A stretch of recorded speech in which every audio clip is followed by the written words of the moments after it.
So the pause menu in Fruit Crawler is right here. Let's see, there it goes. Unfortunately, the UI is tied in to the game manager just because we were trying to develop it really quickly, and that's what happened.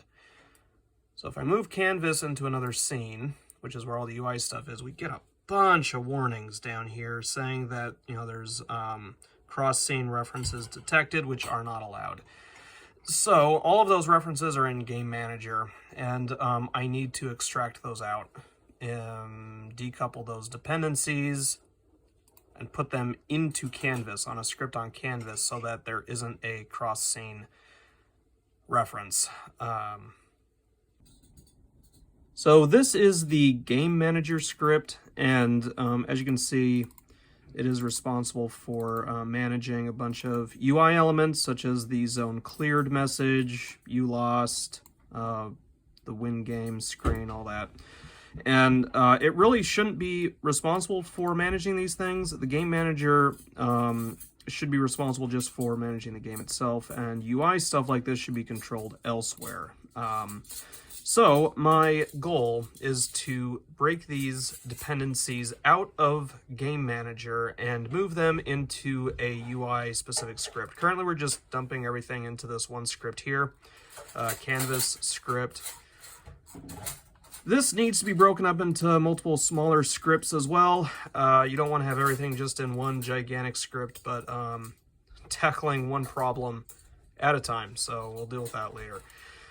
Right now we need to make it so that the game manager doesn't depend on the UI, so that we can split the UI objects out of the game scene, move them into their own UI scene that gets additively loaded with it, and then that way we can actually reuse some of these UI elements in other games. Specifically, we need the pause menu in other projects, and currently it's a bit of a nightmare to extract it out, so this here will make that possible.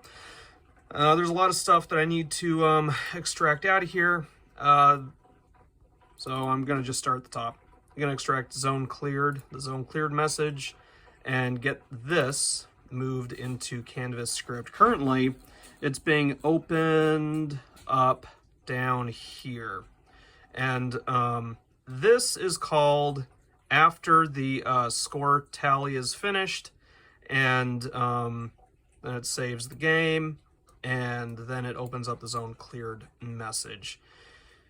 Now, the way that I want to do this is have the zone cleared screen open up based on an event, and then the game manager can trigger the event, like score tally finished, probably as well I'll call it, and then instead of opening up the screen here, it'll trigger the event instead. Now, we currently have a game 1 or level cleared or what have you event. However, it's being triggered down here, which is immediately after you collect all of the fruit. However, this currently triggers the score tally. So if we were to have the zone cleared message pop up based on this event, the score tally would start and the zone cleared message would pop up on top of it, which is not what we want. There needs to be a bit of a delay, so I need a new event for that to work.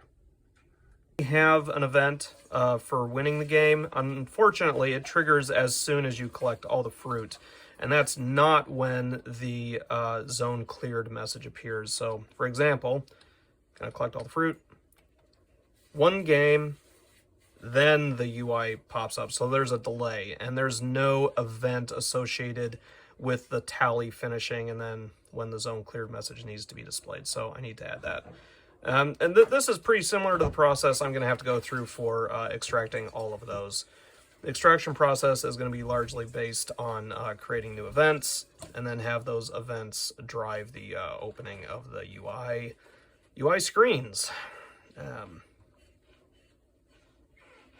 So the first thing I had to do was clean up the code for detecting whether or not the score tally had finished. So previously the way this worked is in the gym collected event, it would start a timer, a 200 millisecond timer. And that timer would get reset every time a gem would be collected or tallied as a point. And so what this means is that when the last gem was collected, the timer would finally get to finish, and 200 milliseconds would elapse, and then the zone cleared UI would pop up.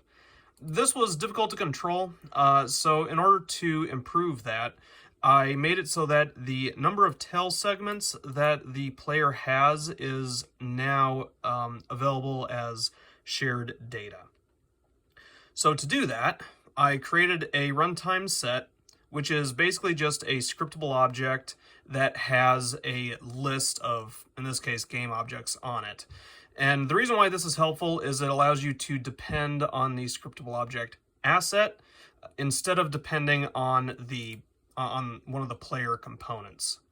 So that means that you don't need a direct reference to the player, which you can have cross-scene reference problems with that. Instead, you can have a reference to just a scriptable object asset, and you're good to go. This is a system that was designed by Ryan Hipple, and he discussed it in a 2017 Unity architecture talk. It works really well. I've been using it for a couple years so far, and this, along with all the other advice he gave in that talk, is really effective. I recommend it if you haven't tried it yet. At any rate, so it's now possible to access the number of tail segments from inside of the game manager. So that's what I'm doing. When the gem is collected, it checks to see if all of the tail segments have turned into gems, and if they have, then it starts a coroutine which waits for 200 milliseconds, and this is now configurable in the inspector, so that's also nicer. And then once that delay is finished, then it goes ahead and invokes the new score tally finished event, which I just created, and then continues on with the rest of the code. So you'll see that the code currently still, the game manager currently opens up the zone cleared UI still. So my next task is to make it so that this is triggered by this event instead from inside of a UI specific script. So that way, Game Manager will no longer need a dependency on the zone cleared UI.